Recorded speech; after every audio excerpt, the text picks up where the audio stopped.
Marianna is a small community, and it's just a safe little town where I feel like everyone's family. The one word that would describe Marianna, Florida is friendly. If your car's broken down, folks will stop to help you. When we have funerals, people pull off the road. Everybody knows everybody, and everybody looks out for everybody. To me, Marianna is like just one big family.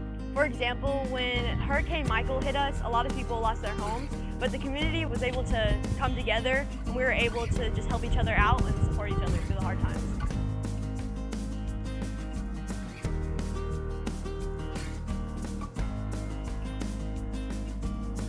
When you have something that is as widespread as the damage from the hurricane, you know that everybody has to help everybody.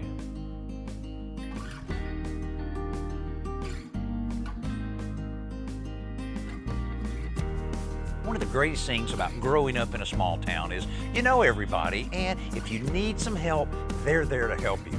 This is my community. When I see something like this going on, I want to be a part of it. But I love these people. I love Jackson County. All the people that we meet ends up being an extension of our family. This is home.